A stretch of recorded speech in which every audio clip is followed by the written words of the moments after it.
Come on, Are we live. in? Not No. yet. It'll turn red.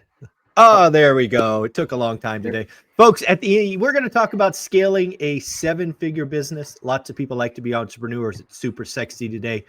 Alex Ramosi, Cody Sanchez, Gary V, and others. We're going to talk with an eight-figure entrepreneur about how you could grow a seven-figure business. Anthony, how you doing, man? What's going on?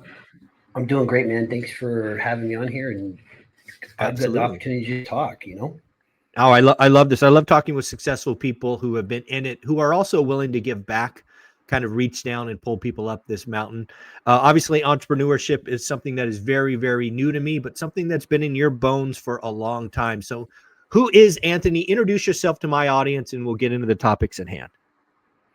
My name's Anthony P. Langdon. I am an entrepreneur, I think, by wiring, not by decision. It's a Yep. calling that pulls you in a direction of difficulties of life until you figure Yep. it out, or if you ever do. I've just been trying to make my way through the marketplace since my earliest memory, really. I have a roofing company. I have an online business where I coach perspective. That's kind of what I believe the key to success is. There you go. Well, you put out something on Instagram. By the way, you're a great follow on Instagram. Tell people your page, but you had a video talking about the key to scaling a seven-figure business or $1 million business. And I thought it was very creative because the answer was something I did not expect. It was quote unquote detach. So tell us why being detached is one of the keys to building a seven-figure business. Well, yeah. So I think a lot of failure in my entrepreneur career has always led to my ideas of what's the market doing, what's this person doing. You become a competitive entrepreneur, and when you're in that lane, it's really hard to be successful. And I learned you have to be a creative entrepreneur. And when you're attached to your circumstance, you can't create anything because you're Mm-hmm. so focused on it. Everyone else can see it. It's like attached to your back. And every time you turn around, you don't see it. And Right. I realized through any difficult or decision making process, you have to get detached and see it and look at the problem from a detached perspective, or you can't make sound decisions. Yeah, I think it's something that is important, and again, not a lot of people have. I will freely admit to being an emotional individual. I make lots of my decisions, and frankly, lots of my poor decisions, from an Absolutely. emotional and very reactive base. So I think if you're in it and you just know, like in the Instagram post, you talk about going to work Monday and basically getting punched in the face right when you get in, and all the glorious plans from the weekends are gone because you're in it. Right. And the key is to detach so you can make make the right decision, not the emotional decision. I think that's really, really cool. Another post of yours I love to talk about is every business owner, and I would actually add investor here as well. Anybody looking to make game changing things in their life, they need three people: a coach, a mentor, and a sponsor. Tell me why those three people are so important for someone. Yeah. I think a coach is somebody that can help you detach because they don't see it. They see it from a good perspective that you can't gain no matter how good you are.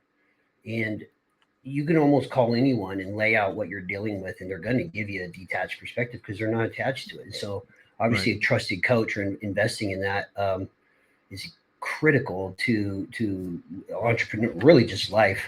A mentor is somebody that maybe has already kind of been down the path, and they can normalize the emotions and the roller coaster. Probably laugh at you a little bit as you're like, Fair. you'll be fine. Yeah. We all, and that also helps you. I don't know. There's some peace about that when someone's laughing Yeah. at your firehouse burning down. You can step Uh, back from it and go, oh, maybe it's not that bad. Yeah. yeah, we will survive. Yes. um, Yes. we might be limping, but we're gonna survive. And Yeah. then the sponsor idea for me was just like people that believe in you, that Mm. bring you into rooms that you can't get into yet. They Oh, trust you. I like that. Yeah. They're at a different altitude, but they know you. They talk to somebody, say, hey, this guy, and they speak on your behalf because of who you are, and they're just opening up doors that you didn't even know they're doing it for you. Yeah. I love that. And I so when love you that. and that's just I think it's just a process of getting to know a lot of people. Yeah, one of the things that's one of my 7 rules for one rental at a time is you got to try to meet 2 new people a week. And when I Yeah. created that rule, which was decades ago, it wasn't as easy. Today with social media and all these things, I probably have to change that rule to 4 or 5 people a week because it is Right. it really is who you know and who you know, but more importantly, who knows you, right? Who will Yeah. speak on your behalf? Who will say nice things when you're not in the room? Who might make that casual introduction? I.e., Yeah. this interview or this discussion's happening because we have a joint friend, Sean Connell, that said, "Hey, you two need to get together." And we're like, we both trust him. Let's roll. So, Yeah. I think that's just an example of a solid sponsor, and Sean certainly is. The next Absolutely. thing I got from your IG pages is an admitted area of weakness. And again, I think this will be interesting because again, in your intro, you talked about being a wired entrepreneur, and I'm a beaten down employee, right? So we come at this from very different perspectives, and this is where I am weak, and I think entrepreneurs are solid. So we'll see what you think. And this is the one that Hmm. says, if your dream feels crazy, that's good. It takes crazy action to make it real. Most won't get it. Most won't come. But if your goal is big enough, you won't need them. Talk about big goals. Yeah. Well, when you, I think in today's culture, it's like a buzzword, just think big. But Mhm. some people might be like, I am, but for me, I have this obsession or innate wiring of what all can we do? I mean, I just think Elon's trying to go to Mars. Like, Right. can I? That's just one of the things he's trying to do. Yeah, what that's like not even on his radar, no pun intended. But and what could be possible? And then you start looking around, like, well, most people aren't trying to do anything, and they're kind of saying, why are you trying to do anything? And I had this dilemma for years. I was like, I don't know why. Mm. But the more I think big, or the more I do big, I may never hit them, but it gives us that target, that aim, and I start finding like-minded people that make me feel normal. And there's nothing wrong with any way that anyone wants to live their life. But if I'm going to operate at a 9.9 out of 10, Yeah. don't ask me to operate at a 6.5 out of 10 because that's what you do. I, Right. and I won't ask you to be a 9.9. But as I go that direction, it's going to bring people in. And I don't think it's about the achievement of any one thing. I think it's just the calling of how you're wired and what Mm. you want to do. And of course, with good faith and good character, right? And impact. You don't want to just be a tyrant out there. But Mm. what could you open up a door that maybe somebody that's 10 years old, like, wow, that's really good. And innovation takes place, evolution takes place, people advance. I mean, if Elon gets to Mars, what will we do next? It's just kind of, Yeah. and for me, it just feels a calling of my Yeah. spirit. Yeah, I like this like-minded idea. It's all kind of coming together for me, that we as adults kind of have to seek them out. Maybe when we're kids, it's easier. We're kind of in social circumstances that kind of force you to be around folks, and you just figure it out and you make friends, and maybe you have a best friend, and all of that. But it's funny. I Yeah. was given a wealth presentation at Bigger Pockets, I guess a week ago now, and the most common question I got at the end of that was, how do I find my people? Right. Because I challenged them in this wealth speech to audit their network. And basically, a lot of people's network sucks, to say it politely. And Yeah. they came up to me at the end. It's like, I get it. I have to do it. But how? So let's Yeah. let's break that down a little bit. How do you, Anthony, find like-minded people? Well, I think this is probably the human condition dilemma, Mm. because how could you find somebody that's like minded if you don't honestly know who you are and Ooh, you're yeah. authentic? Oh, Anthony, I lost the sound. Did you Oh, maybe did you push? hear me? Oh, Sorry about yeah, I that. can hear you. Go ahead. Go again. And so I was saying that, you know, if you don't authentically be exactly who you are, ready to take that risk, because you're Yep. gonna, let's say, lose a bunch of followers or friends, but then you're gonna start gaining the new. Yep. So everyone's concerned with what somebody's going to say or do when I start posting this. And maybe not even that. Do they actually know who they are? Or are they posting things that they think they're supposed to be posting? Yeah. And I think, think media really dives in on this. You have to Yeah. have your personal DNA Yep. and be ready. It's not about the amount anymore. It's about exactly who you want to talk to. And there's enough people out there for everybody. Yeah, I think that is wise words. It's funny. I didn't know where these conversations are going to go, but so many things are tying together. I did a video, I want to say 2 weeks ago, with a couple of buddies of mine, talking about changing from a nice guy to a good man. And I freely admitted that for most of my life, if not all my life, I was more focused on just being a nice guy, the guy that kind of just could deneutralize any situation, could kind of be invisible when it was appropriate to be invisible. And, given all the crap going on in the world right now, I've made the choice that, that's not okay. Right. That was a poor decision. And, more intention on being a good man, which means, to your point, you got to know who you are, right? You can't be a good man unless you know what you stand for and what you won't tolerate, and that you Yes. will die on that hill, per se. And, Yes. this is a fun conversation. So again, I want to go back to this because, again, so many people, I want to say Yeah. almost half the questions after this Yeah. well speak were a version of, how can I find my people? So Yeah. I love the answer. Know who you are first, right? Be comfortable in your own skin, and then get out there. And, in today's world, that doesn't have to be, person, although I think there's something unique about being in person events. And I think in-person events are coming back. But I put on a school community, which is all virtual. It's got almost 500 people in it. And all of them Wow. are almost all of them are like me, right? They're all go-givers. They're all trying to build wealth. They're all making Yep. mistakes. They're all getting wins, and they're sharing, Yeah. sharing, sharing. We got 9 accountability groups. It's fun to watch. And Yep. I love how you said you got to start with know who you are. So go a little deeper. Yeah, I think one of the things that I actually teach is I developed this 7-step thing, the mirror method. Hmm. When you have stuff that's not correct in your life, you don't know what you need to be doing. You don't know how, like they said, I don't know where do I start, Mike? It's like, well, you got to identify that irritability portion. And that's step one is identification of what's the problem. Yeah. Detach and take ownership over that. And really just truth. And it's very scary. And I think very few people get to the edge of that truth of who they are because it's probably embarrassing. It's Yeah, it does. probably real. Yeah. Yeah. It's Yeah, uncomfortable for right. sure. Yeah. Yeah. Yeah, because when you look at yourself in the mirror, the left side of your brain's lying to the right side of your brain. I don't care who you are, Yeah. Yeah. It's pretty and wild. and It's pretty wild. it is wild, right? Yeah. Yeah. Yeah, Well, I want to take a left turn here because one of the things you do on Instagram is you kind of share your life, which is really, really cool. And someone in your life is unique. yeah. And I've not seen many of these. And you refer to this thing as corn dog. So who is corn dog? Corn dog is my mini pig, and He doesn't look very mini. He looks pretty. It's got to he's be getting 40 big. pounds. Yeah, I think they might have sold me on this mini part, but we'll find out.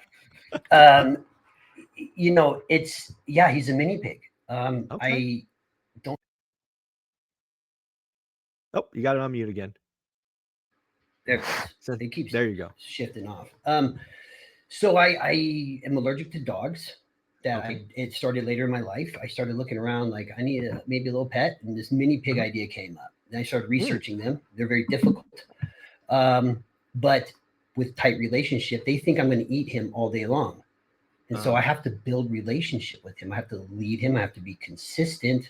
I have to be, and so over the last 2 years, I've learned that corn dog is a lot like us. We have our head down, food Yep. only. We can't see up and out. We think everything's going to hurt us. We live in fear, and like all of a sudden, like, wait, we need to pick our heads up. And I have this saying that's like, am I corn dogging it right now? Am I only focused on the food and I don't see the relationship, or that this isn't trying to hurt me? This is just how it is. And so leading him is like, it's kind of fun. And now it's like I got a mini pig that sits in my truck and just kind of looks at me. And it's taken us a year and a half to get there. And if I don't talk to him for 2 days, we have to almost start over. Wow. And he just like, wait, where'd you go? And he's emotional and he holds grudges and I have to More like a take cat. care of him. Yeah, but his only defense is to scream, Right. and so he's really defenseless. And so Yeah. I relate a lot of it to us as people. We are all a little bit like corn dog. Yeah, I loved some of your posts that reference corn dog and tying it into a lesson. I think that's really well done. Very unusual. Definitely stops people from scrolling. It's like, oh my God, what did I just see? That's not a dog. That's not a cat. That's a pig. So very well done there. Let's step back into the opening hook where we talk about a 7-figure business. Let's stay in your area, kind of the service-based business, right? Roofing and all of that. It doesn't have to be Yep. roofing, but services. When one of the things that I believe is with just this generation coming up, Gen Z and or Alpha, the one behind them, I think a lot less people are going to go to college, which I think is a good thing. I think college has morphed into something that's very scam like, unless you have a purpose like lawyer, doctor, engineer, something like that. And I think more people are going to go into the trades. So if you're going to break down for an 18-year-old just walked off the graduation stage, and you want to help them kind of start something that ultimately becomes a 7 and maybe even 8-figure business, what are you telling them, right? Let's assume they got the LLC, the insurance, all that stuff out of the way in the beginning. Where do you want them to Yep. start? Well, I would say number one, get ready to work hard, right? And learn about the greatness of our country, that you can create your own way. Yeah. And what I would say to that is, at every issue that comes up, which is yourself, basically every time, learn to detach from it and get information that we all have, and have somebody really helping you apply it. Overload of information, a trusted person. And really, for me, what I learned was how quickly I could detach from emotional feeling over a business decision, whether that's a customer calling me, how do I get a new lead, is the more I can actually make a judgment call and just keep moving. And so don't emotion. The market has no emotion. So if you're attached to it, you're going to get smacked. Yeah. You have to, and when people bring emotion to the marketplace, it doesn't work. So staying detached from the business itself, the emotions of business, the marketplace, what the competition is doing, focus solely on what you want to do, you could be successful. I love that. One of the things that I was thinking about, again, I am not an entrepreneur. I'm definitely an employee. I thought coming to this is one of the things I thought about telling them, and again, this is your area, not mine, but, tell the 18-year-old, you know what, go join, a successful operation in your niche or your area just for a couple of years, figure out how things come and go, move in, don't, that way, when you go do your own thing at 21 or 22, you've got some operational skills. Because again, I think a lot of 18-year-olds see the vision, they see the 7-figure year, but they don't understand the blocking and tackling of running a business, of marketing, of cost of goods sold, of margin, of people. What do you think about that? Well, yeah, and if they were not ready to open, but find a company that you like, find because we're all a little different. What draws you to that business? Yeah, get a job there, research them. I know for me and my company, I found a company that I really appreciated how they were operating, and I studied everything they were doing, who they were, what I liked and didn't like, how could I evolve it, how could I tweak it, and really trying to figure out the emotions inside the company that are running all the steps, because it's not about what you think it is. I think don't rush it. Yeah, I love that. The other thing that I think is interesting when I think about the incoming wave of service-based businesses is you don't actually have to, quote unquote, be the roofer or the plumber, right? You don't have to have hands-on, but you definitely, I think, need to understand kind of the basics of the business, of the job. Do you agree with that, or do you think the best owners were once, operators and hands-on? It depends on the person. I was a roofer for a long time, and I think it hurts and helps me at the same time. Because today, the fact that I can, flash a skylight does not matter at all. In fact, my guys don't even care. Or the customers, they don't even, But what I learned is that I can empathize with the physicality of the job and my team and what they're experiencing on the roof. Yeah, and that connects me to.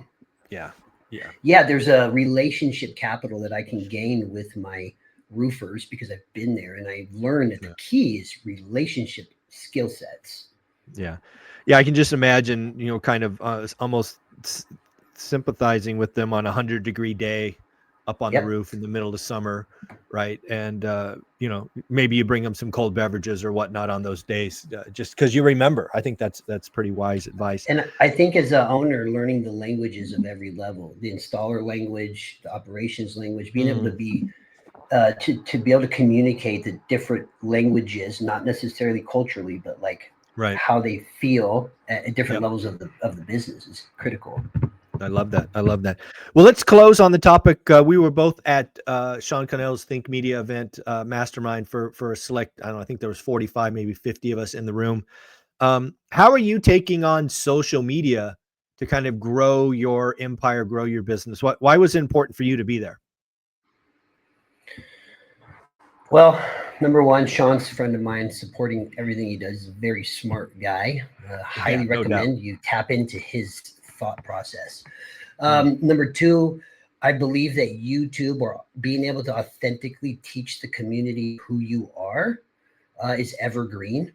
And then how to leverage that to expand your business or your network through YouTube is critical. It's an opportunity for a guy in our country to, or world, to have his own TV show, if you will, and yeah. invite people into what you do.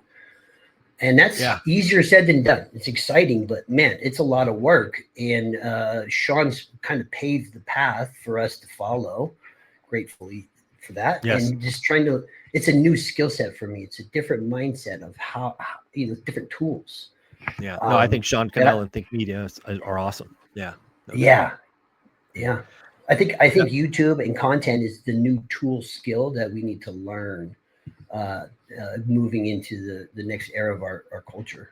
No, I couldn't agree more. I mean, Sean gave us so many nuggets. A couple jump out at me. One is he talked about a trust recession. I've used that phrase several times. And again, Absolutely. you know, especially if you're building a business or a service business, you got to realize that somebody's going to, you know, quote unquote, see you or interact with, you know, possibly 12 pieces of content, probably for a couple of hours. And that really Yeah. builds trust. And when you have that, you have a leg up on your competition. You will stand out. You will certainly get a quote, right? You'll get a call. You may not get the contract, but you'll certainly get an at bat, which is really all we can ask for. That, and I think something he dropped a nugget this time that was different than the other events I've been to about your uniqueness, right? What makes you one of one? That was kind of a Yes. closing thought day one by lunch. That was like, wow, we're worth the price of admission right there. Just looking at what makes you a one of one. Yep. I think when you tap into that, which is finding out who you are, your DNA, whatever company that you open and run is going to be authentic. And when people feel authenticity, they can call you because they want you. In the Google search of roofers or whatever you do, you can't Yeah. find that out. Yeah. Yeah. Love that. Well, Anthony, if somebody wanted to follow you, maybe go see Corn Dog, which he's really cute. I love the story of Corn Dog. Where should they go? Is it Instagram, YouTube? Where should we send them? Yeah. Instagram is at Asset Perspective. I have a YouTube channel is Anthony P. Langdon. And yeah, Very getting cool. ready to Anthony, launch a few new things. And nice. yeah, come follow. Very cool, folks. Go check him out on Instagram, YouTube. Again, Corn Dog is very cute. Thanks, buddy. Take care. All right.